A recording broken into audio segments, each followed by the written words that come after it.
Hi, this is Mimi. And this is Lee. In this episode of Beyond Dieting, we talk about two phrases common to all women everywhere. One is, I've gotten off track. And the other is, I need to get back on track.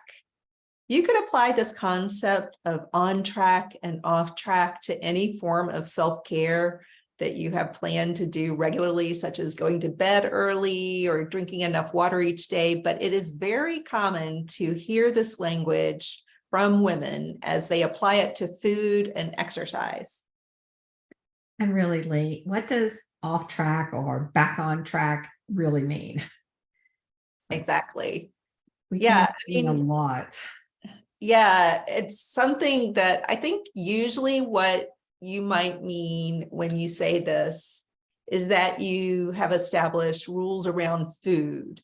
Let's just stick with food for this episode, that you feel you've broken your own rules. And you might feel that if you've broken a rule around food, you've failed and done something really bad. You've gone off track. Like maybe your breakfast today was a cinnamon roll, and one of your food rules, and these aren't our food rules, but maybe your food rule is that you don't start your day with sugar. The angst that can follow the cinnamon roll can far outweigh what that item of food actually means to your body in reality.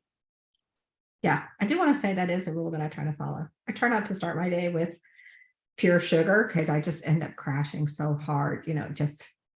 I intentionally begin my day with sugar. Yeah. Yeah, literally, like, that's not one of our rules. That's not my rule.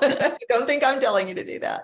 Yeah, you get to establish your own food rules. Totally valid. Yeah, because it's what works for your body, right? And whatever works for you. Exactly. Yeah. So let's just say that you forget to brush your teeth one night before bed. Do you suffer thoughts of like failure, like, oh, I never stick to anything, like all these terrible things are going to start happening to my teeth because I didn't brush my teeth tonight? Probably not. Like, I imagine by the time you finally fall asleep, you have quickly forgotten that you didn't brush your teeth and you just move on. Exactly. That's not going to cause a lot of stress and angst in most people, unless you're really anxious about your teeth. But yeah. And you could still be beating yourself up from that morning cinnamon roll, right? 3 days later, you're still thinking about those teeth. No, I don't see it happening for most people. But that cinnamon roll, like you said, that could stick with you. Yeah. And I think it's because diet culture has spent so much time and money convincing you that if you aren't seeing whatever results that they're promising, then you're the problem. It's not them, and because they don't want to be seen as the problem, they've convinced you that one cinnamon roll for breakfast one day absolves them from any failure. Like if you're trying to follow a specific plan that's out there or live up to the standard that you've been told, like that little cinnamon roll absolves them of any failure. And so now everything that happens to you falls squarely on your shoulders. And that level of perfection is a very heavy, I would say almost impossible standard to live up to. And that perfectionism solely exists as a thought in your mind. Your thought is making this mistake or this cinnamon roll a really bad and wrong thing. Yeah. And so what happens is when you hang on to these thoughts and believe them so completely that they become truth to you, they actually change your actions and outcomes, these thoughts that you have. So this thought, I'm off track, can literally start to change your trajectory of how you move forward. I think most people think, Mimi, that if I just say I'm off track, and then you have all the stress, like it's bad to be off, I'm bad, why can't I? That's going to keep them on track somehow. But studies show the opposite is true. So there is the observable reality that you ate, let's just say a cinnamon roll, like that's observable reality, but you don't have to make it mean anything, Like you said, it's a really heavy standard to live up to, and to beat yourself up for like one little cinnamon roll, when the reality is you're probably going to have times when you eat something sweet for breakfast, just who knows why. But, so the point we're trying to make here is that your actions and outcomes, it matters what you're thinking. You literally become two different people with different eventualities when you believe one of two opposing thoughts. So if you believe the thought that you are off track, you become one kind of person as a result of that thought who gets off track results, whatever that thought, creates in you. If I you want to be the other thought, Lee. what? I want to be the other person. Yeah. Lee's over there thinking, I'm off track. I'm off track. So she's going to be getting off track results. Yeah.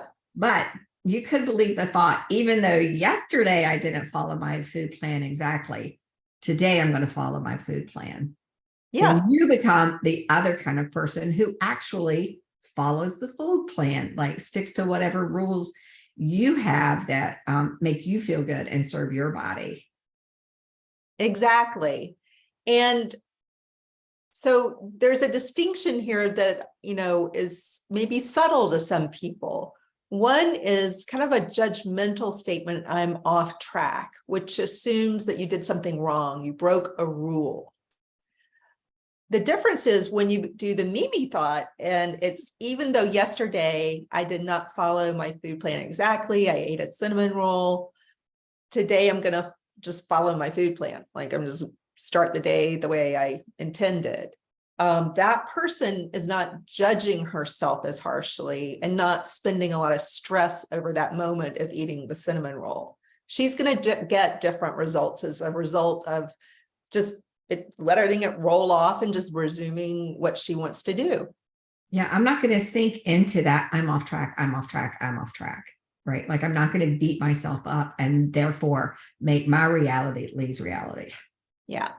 And it's not really my reality because I don't really do that. So like, here's like just an example, just to be more specific. So if one of your plans around food is to be a vegetarian, and yesterday, in addition to all the vegetables and great whole foods that you ate, you had a little bit of chicken for some reason, whatever, who knows why. And today you can simply eat a vegetarian diet and omit animal. I mean, you have a choice, there's a fork in the road. Today, you just choose vegetables, fruits, and, whole foods. Yeah. And that's a really good example because I know like sometimes when I'm making my food plan for the week, I'm like, okay, a couple of days I like to be meatless. I have a daughter that's vegetarian. So I like to play with vegetarian recipes. And so I'll say like, okay, this day's going to be my meatless day. And then it ends up not being my meatless day. I'm like, that's okay. I'll just hop on that train tomorrow. Yeah. And you also, if you keep going in this direction where for some reason you just have the chicken, you choose the chicken, you can revisit your food plan and your rules. Like, are these rules really the right rules for me? You have total freedom in your life to decide that you can eat chicken or fish. And maybe you say, I can eat it all the time. Like, this is not the right rule for me. Or maybe you say on occasion, it's totally fine if I have some fish or chicken. That's okay. I'm not going to beat myself up. Sometimes I might just do that and it's fine. And don't make it like a rule that you break. Just add that eventuality in. Like maybe there are going to be times when I eat fish or chicken. Big deal. Yeah, because getting hung up on that idea of like, I'm on track or I'm off track and making that mean something exists only in your thoughts. Exactly. Not in the world. We actually had an earlier podcast where we talked how your thoughts are the number one tool you have as you work on your self-care goals. We'll put a link to that in the show notes. It's really good. And we think that that's especially true, that your thoughts are important about self-care goals if your goal is weight loss. Mm-hmm. Yeah, definitely. So we base our thought work model that we use in our coaching and in our classes and our programs. We base our thought work model on the work of a woman named Byron Katie. In fact, later in this month, we're going to have an episode in which we review her book, Loving What Is. So feel free to read the book in preparation for that episode, or wait for our review of the book to decide if you want to read it. Yeah, I'm excited. I just got my book in because Lee has been coaching me on thought work, and we do a ton of thought work. I do a ton of personal thought work, but I've never read one of Byron Katie's books. So I'm really excited to dive into this one. Loving What Is. It's a good one. We'll put that in the show notes too. Yeah. So what we're going to do next is a demonstration on how thought work works. When we teach this method or in our classes or coaching tool or make worksheets, we do it in a more thorough and detailed, specific way than we're going to do it here. So we're not teaching you thought work here. We're just going to show you a little bit about how it works. Just kind of the gist, right? Yeah, we're getting the gist, because we want you to see that you can question your thoughts. Like sometimes we're like, oh, nope, that's the thought. So that's real. But you can question your thoughts, especially around food, but more importantly, around the language that you use to tell yourself what's happening when you don't do everything 100% correctly. Exactly. So we're going to start with just some thoughts that we've noticed we've had in the past and that women tend to repeat back to us. We can tell it's sort of like this cultural set of thoughts that we sort of buy into from diet culture, is our belief that these thoughts come from diet culture. So the first one would be like deviating from a food or exercise plan or any rules you have set out, like I don't eat sugar in the morning or whatever, is bad. Deviating from that is bad. And in thought work, the basic principle is you can question that thought. You're allowed to question that thought. It's not necessarily true. So you can say, is it true or false that deviating from a food plan or a set of rules, like the cinnamon roll, is bad? Mimi, what's your initial reaction to that, like in your body? Yeah, like in my body, I can be like, yeah, I can make it mean that that's just me not showing up for myself. That's just me not being that good girl that I'm supposed to have been. That's just, I make it all about everything I've ever done in my past. I'm like, let's just dredge all that up and, use this as proof that all of these things that I believe, are true. Mm-hmm. Exactly. And women are such perfectionists. We always want to do the right thing and get the right answer. There's no right answer for true or false. You can totally say that it's true. Deviating is bad. You can say true and you have not gotten it wrong. That's just the way, that's what you believe. That's the way you feel about it. Yeah. And it's tricky because I can say true, even knowing that it's not. Yeah. Because we've done so much thought work, I'm like, I know it really wasn't bad. Like, I know it wasn't, but it just feels so true. Mm-hmm. Yeah. And it's because it's been drilled into us. And so many people around us parrot this kind of thinking that it's just reinforced all the time. But you can, through, kind of a more detailed way of doing thought work, you can ask yourself questions about the statement that deviating from a plan is bad, so that you learn that the statement, for example, could be, if I did the exact opposite. Remember, we talked about having like two opposing thoughts and then two realities can happen. So one thought is deviating from a plan is bad. The opposing thought, the direct opposite, would be deviating from a plan is good. And they're going to, I'm sure most people listening are like, no, that's not true. But there is a way, by working through this in a more detailed way, where you can show that it could be just as true as the other thought. And then what's the outcome of thinking one over the other? So let's think about the chicken, like eating the chicken. So deviating from the rule that I'm never going to have animal protein, I'm going to be a vegetarian. Where could it be true that deviating from that plan is actually good? Does anything occur to you, Mimi?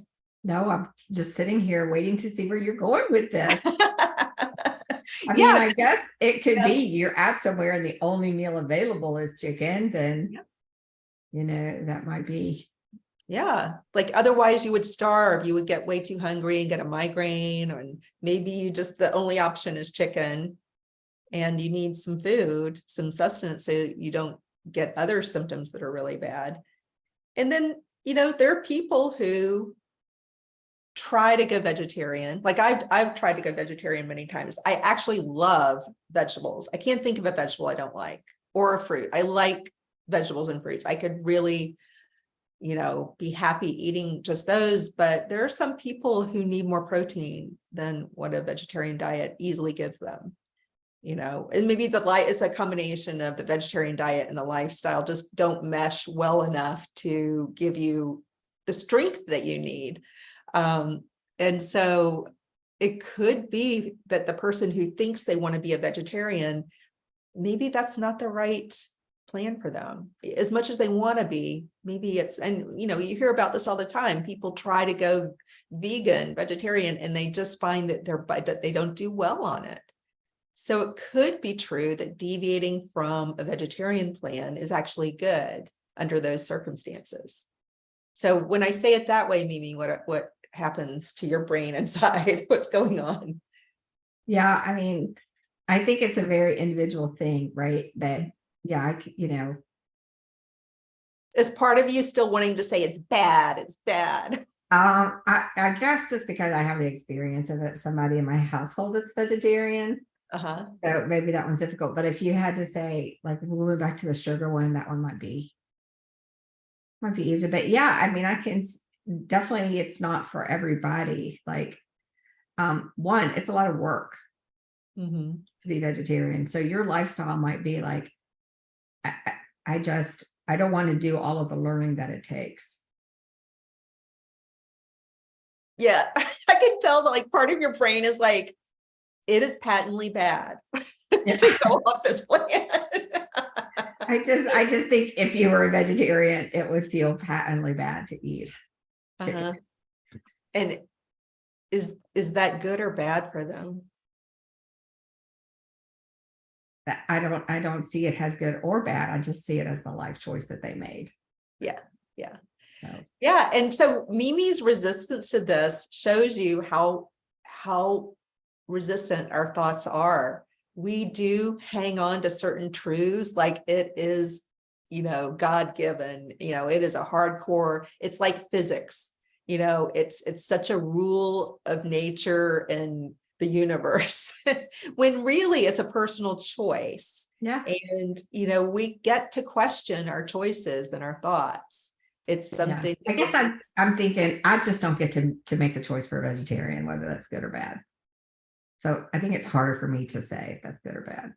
But really, we're dealing with a statement of deviating from the plan. Deviating from the plan. We're not really judging whether vegetarianism is good or bad. Yeah. So it's like it's hard for me. That's why, like, if it was like, so I ate the cinnamon roll this morning, would it at some point have been good for me to eat a cinnamon roll? Like, I can come up with lots of reasons why it would have been good for me to eat a cinnamon roll. Like sometimes Okay, let's do some examples. Yeah, Why would like sometimes you're at somebody's house and that's the only option that you Yeah. have there. I spent years working in the food industry. I had to eat all kinds of foods I didn't want to eat at all kinds of strange hours because it was part of my job, Mhm. So I think there's like lots of circumstances. And some days, you might just wake up and need a cinnamon roll. Like Yeah. that thought of fat and sugar and goodness is doing so many other things for me than nutrition. Like it's hitting some Maybe it's emotional needs that I comforting. might have. Yeah. And I can be like, I'm not doing this again, but today I just got to have the cinnamon roll. Yeah. So the next thought we wanted to kind of question, again, we're just practicing that you can indeed question your thoughts. You're allowed to do it without punitive action. So one thought a lot of people have is some version of this, that, I am bad or broken if I go off track. Like I'm a bad person that I went off track. And I would say, true or false? Are you a bad person when you go off track? I think that when we coach women, this is where it gets so hard because they make it mean something about who they are personally, Mm-hmm. And this idea of I'm bad or broken is it's a tough one. Mhm. So And maybe, is it true that you're bad or broken if you go off track with some rule that you set for yourself? absolutely not. Yeah. You're not bad or broken, you're just normal. But you've conditioned to believe that there's something faulty in your ability. So, yeah, so a statement we could make out of this, if we followed through the thought work kind of loosely, you could come up with a statement that going off track is normal. Yeah, True or false? I Going would say it's true. Yeah, going off track is, I would say true as well. That is Yeah. a true, yeah. Again, That and it goes feels back to true that me. idea of perfectionism, right? Yeah. Mhm.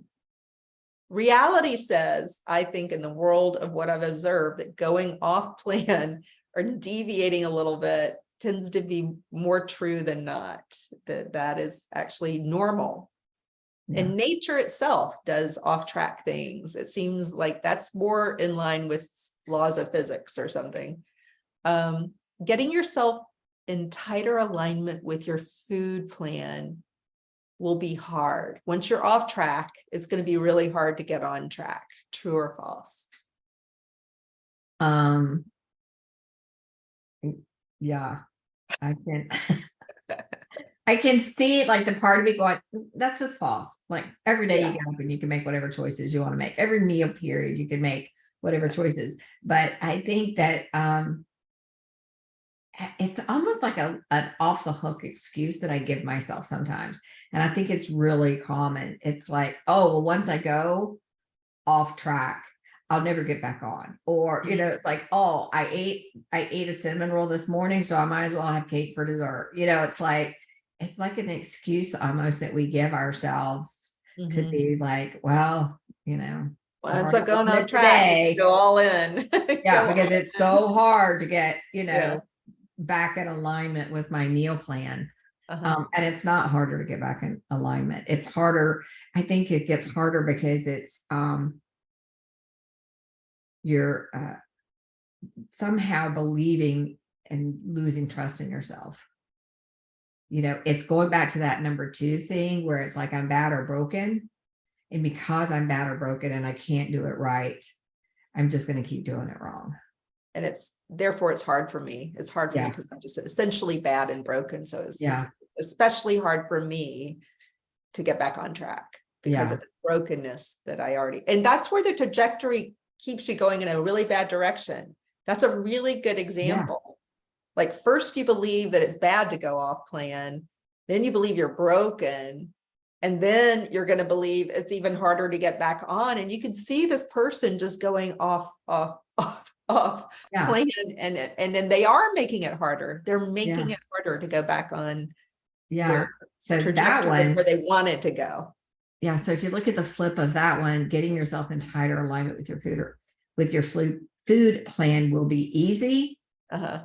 Like that one is like so clear to me. It's like, oh yeah, if I thought this will be easy, Yeah. then if cake comes out at dinner, then I'll be like, Yeah. nah, Yeah. I'm good. I'm Mhm. good. You know, I don't start ordering my day with sugar. Especially if you've created a food plan that really, really works instead of going on some crazy ass diet that doesn't work long term, that's meant to be short term. It's meant to end. You know, if you create a food plan that's actually livable, then of course you can get back on it. Yeah. Of course you can. You've got to first create something that's livable and is going to work for you. That's our belief. That's our program. But so here's another one. Some version of, you know, I just seem to always go off track. And this means that forevermore, you know, because it's happened in the past, forevermore, I'm doomed to fail over and over again. So basically the short version of that is I'm doomed to fail over and over again. True or false? Yeah, I think that's totally false. I think that's the idea that history is a predictor of your future, and it's Yeah. not. No. Nope. You know, but it's easy, you know, you can see how it's easy to believe that. It's like, oh, I have a mountain of proof that that's true, you Mhm. know, because that's what's always happened in the Look past. what, yeah, I did it again today. Yeah. Yeah. Mhm. Yeah. And I think that goes to your point, Lee. Is your plan actually a livable plan? Yeah, yeah. Because That's a if it's really not good- a livable plan, you're always going off track. Yeah, then that's your proof that not that you're broken, but that your plan is broken. So the opposite would be here that I failed today, and this means I'll succeed over and over again. Which is like when I phrase it that way, Yeah. it's like Yeah. it's easy to see where somebody can be like, how could that be true? Yeah. Yeah. But if that person was in our program, Mimi, and they knew that that was a signal that they needed a better plan that Yeah. they could actually live on, then they could succeed over and over again. Yeah. So I'm that's wondering, Lee, if there's ways that you could do your rephrase sentence. Like for me, like going off track proves that I won't go off track. Like that mind bendy way that you said it would be hard. But if I said, I always you get to find decide how you rephrase it, because Yeah. it's not the coaches. Because I just was throwing out an example, but how would you do it? So I'm thinking, like, what would make it easier for me, right? Like while I'm trying to lose that thought, because sometimes it's hard to go 180 degrees.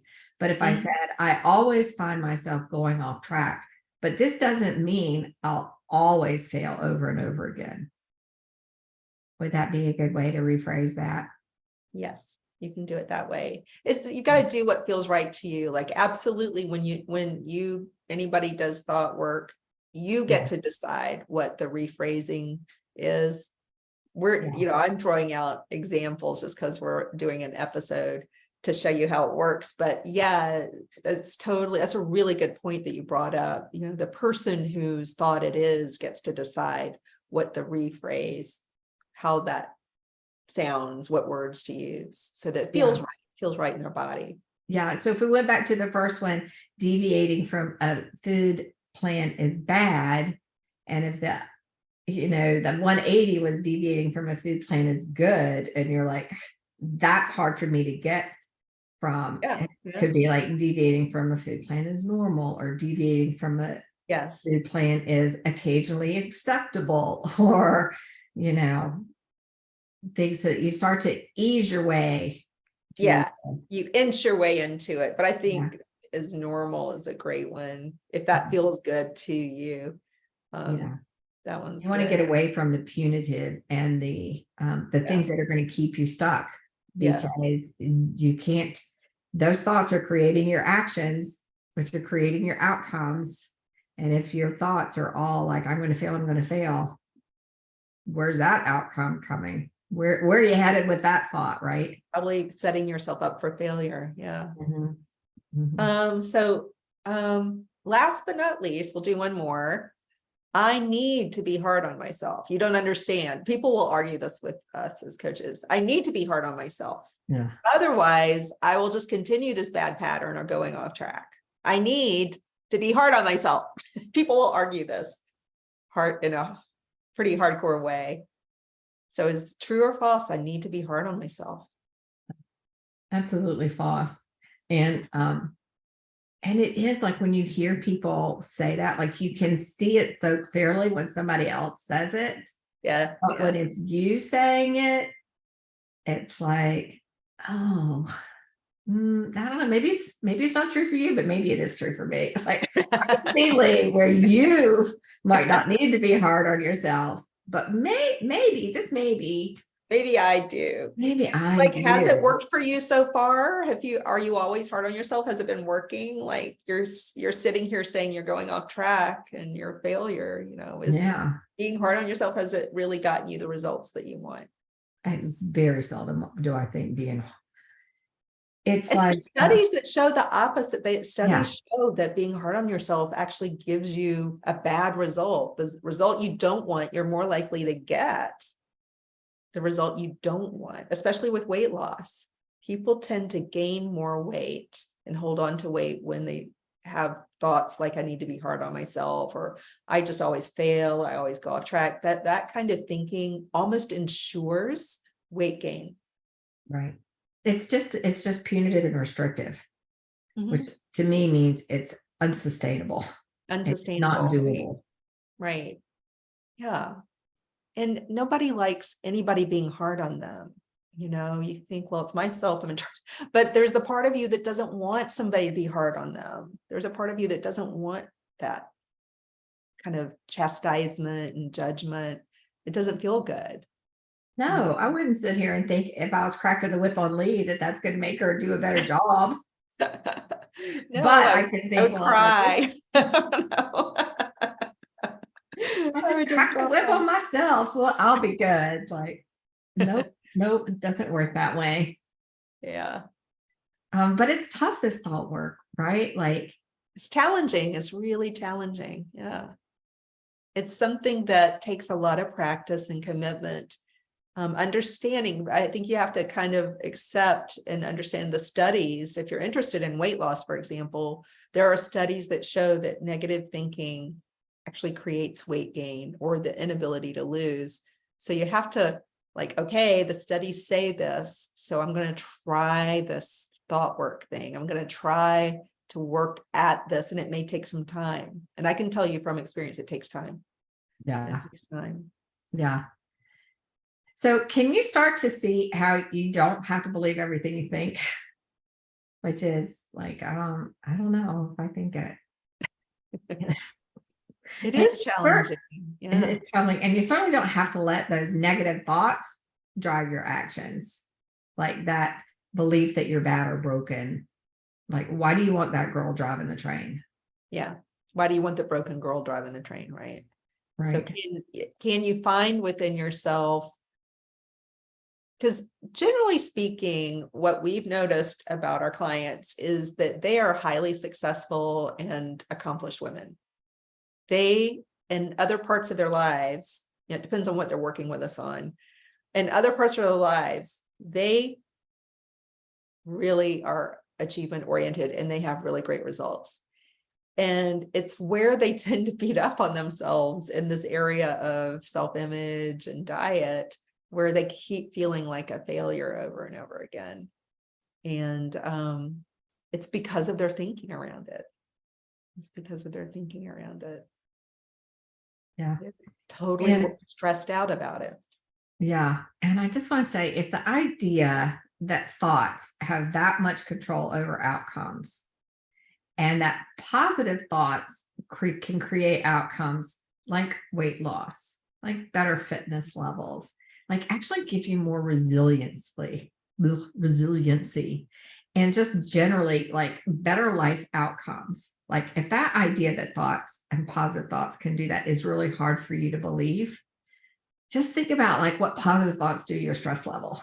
So if you've ever had any like stress level coaching, it is all about how to shift your thoughts from the negative to the positive. Reframing. A lot of people may Reframing, know it as reframing. and just like bringing your stress levels down, and the impact that when you're at a lower stress level, what happens in your life, all the good things. Mhm. It's like that's driven from your thoughts. Yeah. And if you identify as an emotional eater, stress is the biggest driver of emotional eating, and stress comes directly from your thoughts and beliefs. What you're thinking about and the way you're thinking is causing the stress. And then that causes emotional eating. So you can see a direct link where staying stressed out and judgy and thinking bad thoughts is going to probably, if you already struggle with emotional eating, it's probably going to, continue that pattern. There you are, off track again. There you are. Mhm. You're sitting there saying, how do I get back on track? And you let the thoughts spiral down from there. And I would say you're not broken, but your thoughts may be broken. They're not the helpful thoughts. What? That's beautiful, Lee. What? And I would say thought work it's challenging to do it on your own, because it really does help to have somebody else, talk to you about it. They can see when you're struggling with your thoughts, and being able to shift them. Sometimes, it's even hard to understand what your thoughts are, because Yes. Yeah. it's like, I don't even know what I truly believe anymore, because I have been bombarded my whole life with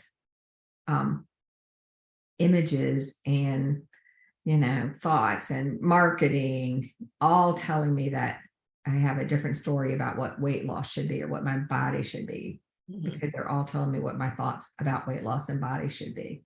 Mhm. Yeah, I find that too.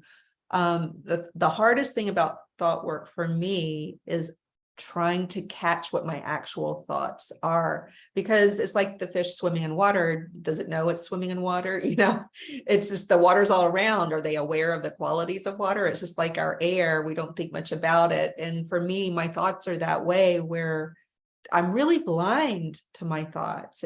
So the hardest thing for me in starting to do thought work was really being able to see the thoughts. Yeah.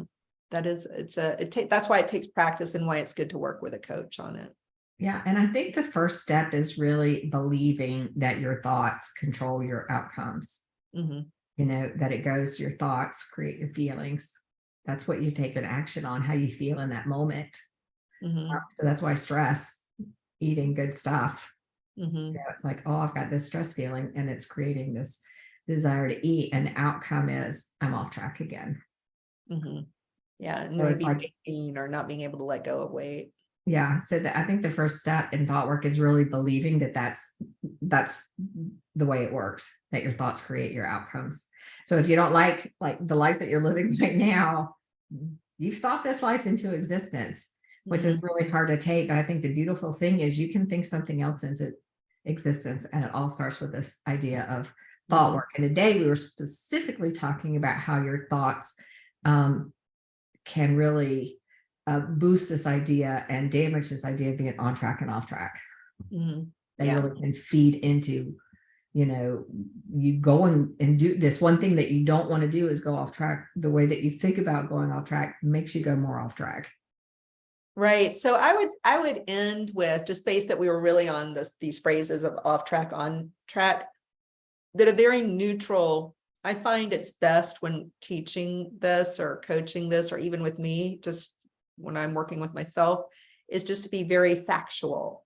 So instead of, oh, I really got off track today, that has kind of a judgment implied in it. It's like, this morning, I ate one cinnamon roll at breakfast at the table where I was sitting. I was a woman who sat at a table, had some coffee, had, an egg, and then also a cinnamon roll. That's just very factual. And then I can be that same woman, me. Tomorrow, I can be a woman who sits at the table and eats an egg and has coffee.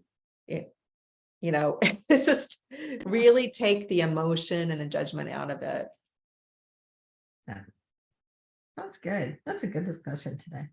Yeah, I enjoyed that. So when we wrap up, generally we like to pick a song just for fun, total fun. There's no real reason here. But we like music, I guess it's the reason. But to wrap up, we usually pick a song from our Her Genius Spotify playlist to represent our topic.